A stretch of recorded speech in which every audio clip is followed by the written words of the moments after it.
எனக்கு ஏன் வந்து நான் விஸ்வநாத் சார்கிட்டையும் மகாதேவன் சார்ட்டையும் அதிகமாக எழுத முடியல அப்படின்னா, நான் நான் முன்னுக்கு வர்ற காலத்தில், வளர்ந்துட்டு வர்ற காலத்தில் எனக்கு என்னுடைய படங்களுக்கு வந்து மகாதேவன் சார் மியூசிக்கு, விஸ்வநாத் சார் மியூசிக்குன்னா நான் எழுதுகிற கலைவசன்ற படத்துலையோ அல்லது நான் படத்துலையோ சந்தர்ப்பம் இல்லை. ஏன்னா சின்ன சின்ன படங்களாக எனக்கு சந்தர்ப்பம் கிடச்சிது.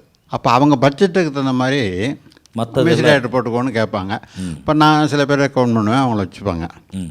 ஏன்னா அவங்களுக்கு வந்து அந்த பட்ஜெட்டுக்கு அது தாங்காதுங்கிறதுக்கு அப்படி பண்ணாங்க. அதுக்கப்புறம் நான் ப்ரொடியூசர் ஆனதுக்கப்புறமும் ஒரு ஜென்ரேஷன் கேப்னு சொல்கிற மாதிரி நம்ம அசிஸ்டண்ட்டாகவே 15 வருஷம் இருந்து கூடவே இருந்து அவங்க சொல்கிறதெல்லாம் எழுதி கொடுத்துக்கிட்டு அவங்க பக்கத்தில் ஒரு பாய் மாதிரி இருந்துட்டு இப்போ போய் நம்ம படத்தில் நீங்கள் மியூசிக் பண்ணுங்கன்னு சொல்கிறது வந்து நல்லா இருக்காதுன்னு எனக்கு ஒரு இன்ஃபீரியாரிட்டி காம்ப்ளெக்ஸ். அதனால நான் வந்து புதுசாக தேடி தேடி கொண்டு வந்தது காரணம் என்னென்னா அந்த அதுவும் ஒரு காரணம்.